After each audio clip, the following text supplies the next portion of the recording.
والسلام على نبينا محمد وعلى آله وأصحابه أجمعين. Now, continuing in Sahih al-Bukhari to read from Al-Iman.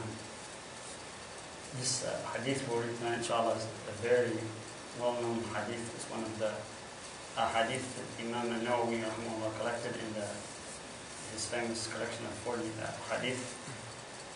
It's narrated by a Sahabi named An-Nu'man ibn Bashir radiyallahu anhu. An-Nu'man ibn Bashir radiyallahu anhuma, his father was also a Sahabi. He said, سمعت رسول الله صلى الله عليه وسلم يقول الحلال بين والحرام بين وبينهما مشبهات لا يعلمها كثير من الناس فمن اتقى المشبهات استبرأ لدينه وعرضه ومن وقع في الشبهات كراع يرعى حول الحمى يوشك أن يواقعه ألا وإن لكل ملك حمى ألا وإن حمى الله في الأرض ألا وإن حمى الله في أرضه محارمه ألا وإن في الجسد مضغة إذا صلحت صلح الجسد كله وإذا فسدت فسد الجسد كله ألا وهي القلب. An-Nu'man ibn Bashir radiyallahu anhu said, I heard the Messenger of Allah sallallahu alayhi wa sallam, and in one wording in Sahih al-Bukhari, he pointed to his ears. When he held his ears when he said that, he said, I heard the Messenger of Allah sallallahu alayhi wa sallam say this. The Prophet sallallahu alayhi wa sallam said, Al-halalu bayyin wal-haramu bayyin wa baynahuma mushabbahat la ya'lamuha kathirun min al-nas. What is halal is clear, and what is haram is clear. What is lawful is clear, and what is unlawful is clear. And there are confusing things that lie in between that many people don't know. Prophet ﷺ said, whoever avoids something that is doubtful or confusing, he will preserve his faith, his religion, and his honor, his reputation. And whoever allows himself to fall into questionable things is like a shepherd who takes his flock, who tends his flock near the protected land of a king. The Prophet ﷺ, there's something in Arabic called hima, and I think it exists wherever there's a kingdom. The king has a land that's it's like off limits and belongs only to him, and if any of the subjects trespass on the land, they're liable to be punished. The Prophet ﷺ said, someone who is careless about questionable things is like a shepherd who tends his flock right around that off limits area. A shepherd who does that, eventually the sheep are going to cross the line. The Prophet ﷺ said I'm sure there's an exact translation for this word, hima. It's a common practice, but I don't recall it off the top of my mind. The Prophet ﷺ said every king has that land that's off limits. In the land of Allah subhanahu wa ta'ala, what's off limits for Allah subhanahu wa ta'ala, the King of Kings, and this world is the things that He has forbidden. Longing. What's that? Longing. What's that? Him belonging, like pride, is not the same. Well, obviously it belongs to the king, but I'm sure there's some kind of specific term for that off limits.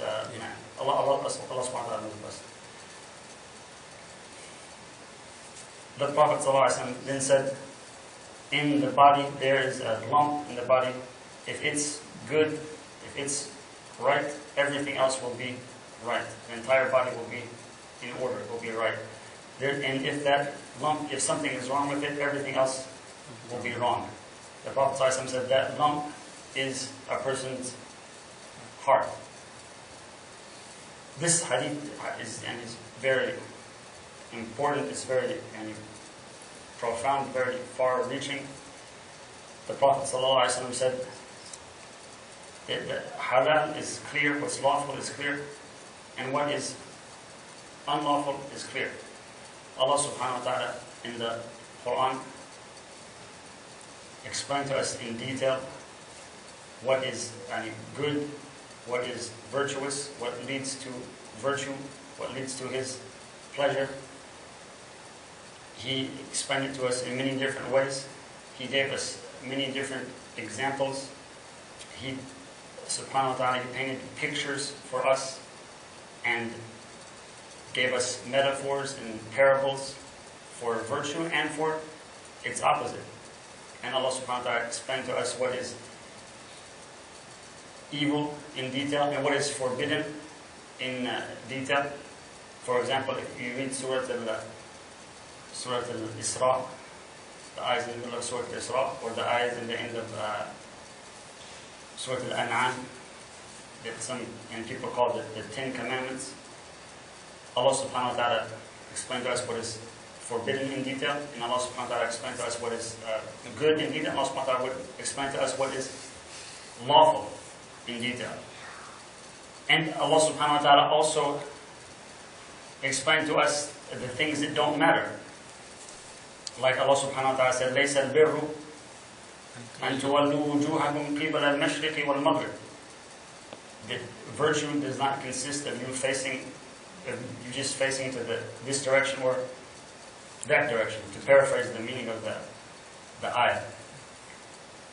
And Allah subhanahu wa ta'ala sent us a messenger who stayed among us for decades and lived among us, and his life, his actions, his application of the Quran was recorded in detail, and his teachings to us were recorded in detail. And the Prophet ﷺ, there's a saying, it's attributed to Al-Abbas, whether it's authentic or not, it's a very true saying. He said that the Prophet ﷺ was took better care of you, or was more worried about you than a shepherd you see taking his flock out to the pasture, and who makes sure they're all together, and he gathers the food for them, and he makes a cistern for them to drink from. The Prophet ﷺ spent more effort, and he worked harder for your sake, and was more concerned for you than a shepherd. And that's in the meaning of the ayah in the end of Surah Tawbah, where Allah subhanahu wa ta'ala described the Prophet sallallahu alaihi wasallam. But in this world, in our lives, we weren't given a script to follow. And a piece of paper where you will stand up, and this will happen, and then you do this, and then this will happen, and then you do this. None of us was given a script like that, an exact list of things to follow. We don't have to make judgments, we don't have to think. And in this world, there's no way to predict the different kinds of situations we find ourselves in, the different kinds of things that happen. Many times, there are, throughout our lives, there are things that happen, situations we're in, where we can't always swear this is the exact. There's an ayah in the Quran that says do exactly this in exactly this situation. We have to make judgments. We're personally responsible. Allah subhanahu wa ta'ala didn't give us a script of everything that will happen in our life, everything that we have to say. But Allah subhanahu wa ta'ala showed us in great detail the path to virtue, what's good and what's bad. And Allah subhanahu wa ta'ala, before that, Allah subhanahu wa ta'ala embedded in our souls and the ability to recognize virtue and to recognize vice. Allah subhanahu wa ta'ala said, فَأَلْهَمَهَا فُجُورَهَا وَتَقْوَاهَا. He inspired the soul with its understanding of wickedness and godliness.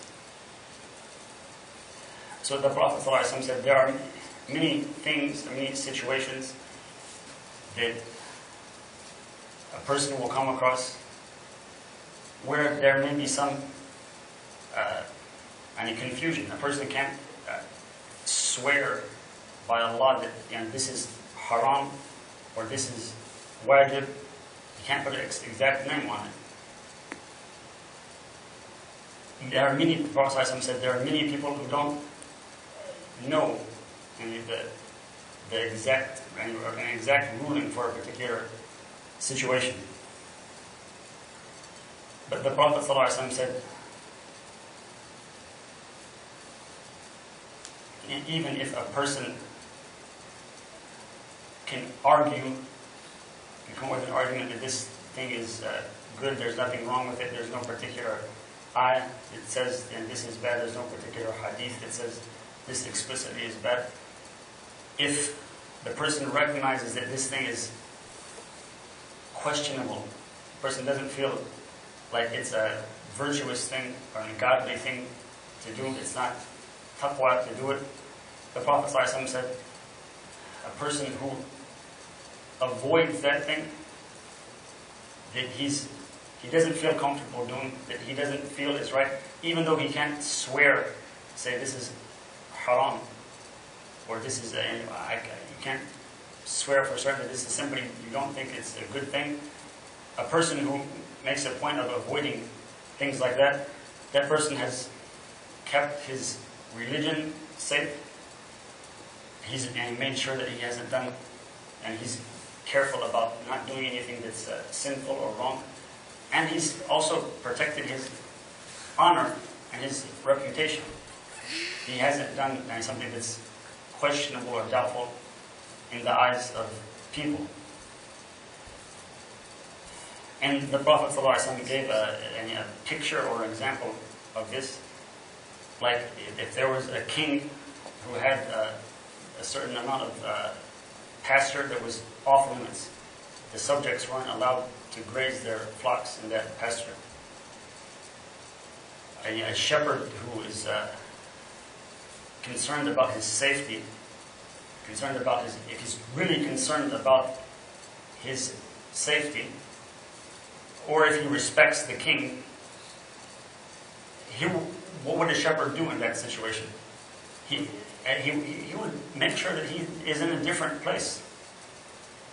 He will make sure that he's far away from that the borders of that land, so that he's sure nothing bad is going to happen.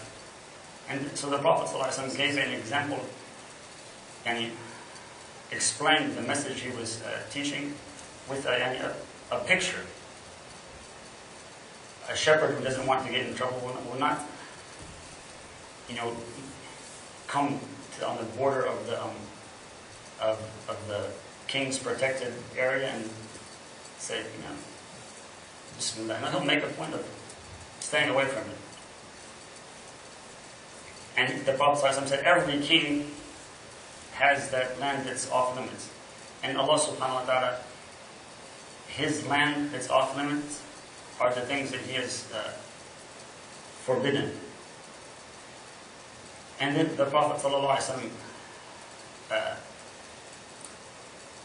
explained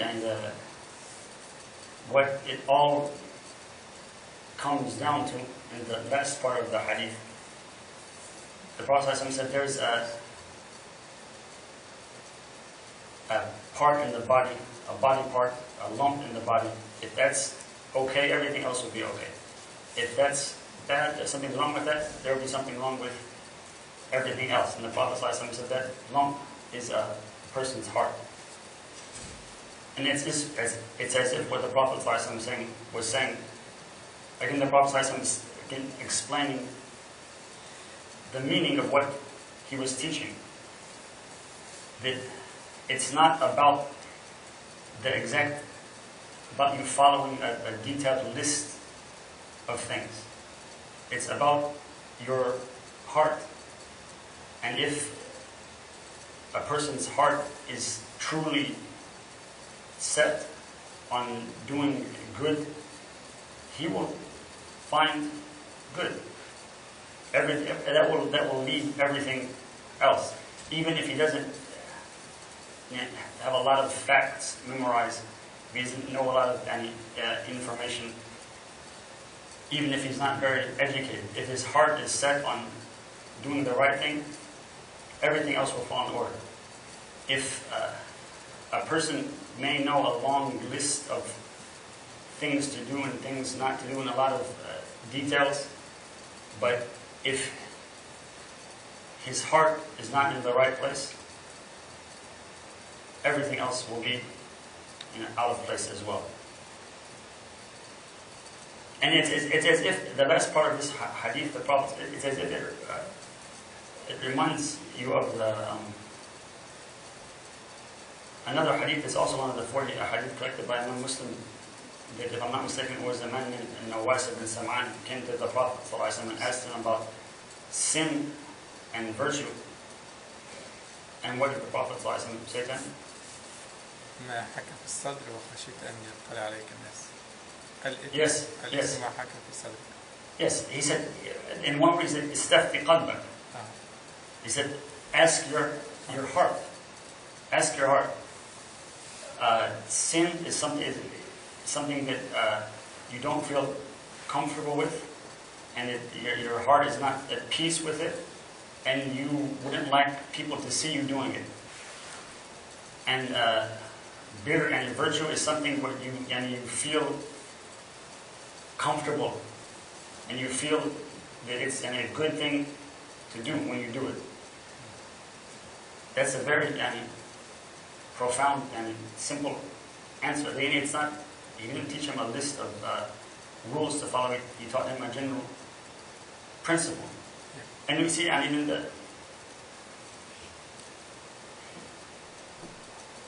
all of the Quran, and it goes back to this, correcting what is in people's hearts. Every lesson, every story in the Quran, every parable, every description in the Quran,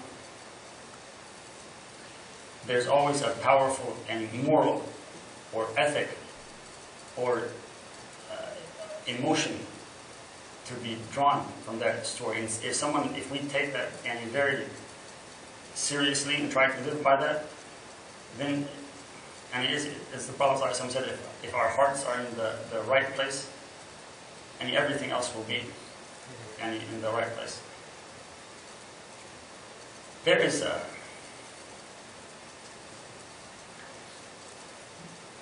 Al-Bukhari, rahimahullah, he quoted this hadith in another part of the Sahih al-Bukhari. He also quoted it in the chapter about trade. And after it, he did something that's very interesting.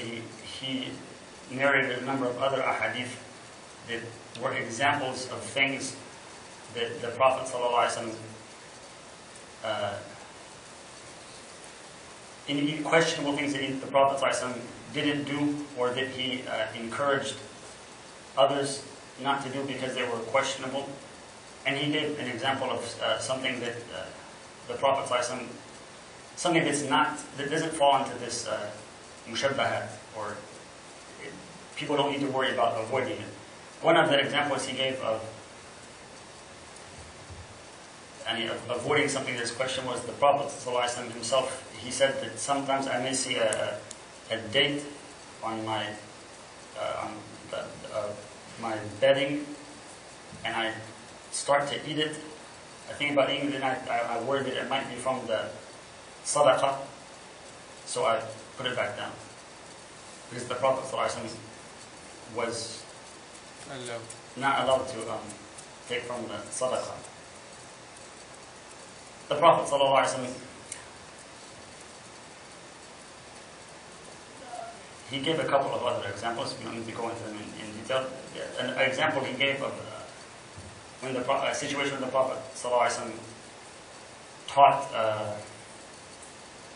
that it's not necessary to it doesn't fall into the meaning of this hadith. He quoted the hadith of Aisha where she said some people bring us meat. And what's the rest of the hadith? They were in Ghazwa and they said they don't know if they were not. Yes, she said some people bring us meat who just recently became Muslim and we don't know whether they said the name of Allah when they slaughtered it or not. What did the Prophet ﷺ tell her? Like to make Bismillah, then eat, or Yaj'al Allah saying. Yes, the Prophet ﷺ says, you say the name of Allah and eat it. Yeah. So that's, obviously that wasn't things like that weren't what the Prophet ﷺ had in mind. Yes. Wasn't what he was trying to teach us in this hadith. It doesn't mean that you should go out of your way to make things, to find a problem when there's no problem right there. It doesn't mean that you should always do the most complicated, difficult thing. In fact, if we try to understand what the Prophet ﷺ taught us, and even from that ayah in the Quran, where Allah subhanahu wa ta'ala said it's not, any virtue is not whether you face the east or the west. There are some things that the Prophet ﷺ didn't emphasize to us and taught us not to make a big deal out of. Making a big deal out of those things is not what the message of this hadith was. Like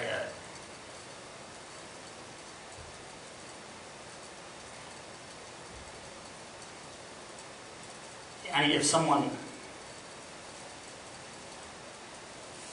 if you read the things that are written by different scholars or about different righteous people,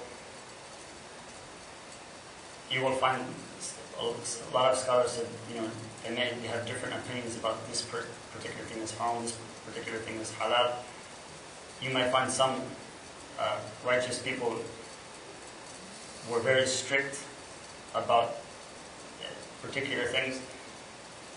If a person just always tries to do the most difficult, the strictest thing, his life will be very difficult. And that's not what the Prophet ﷺ taught us. But if there's a situation where there are many situations throughout our lives where we can't swear with 100% certainty that this is halal, this is haram, or this is wajib, or this is mubah, or so forth. But we have a personal and a responsibility to try to do what is best and try to avoid what is we think is questionable or not in the right way.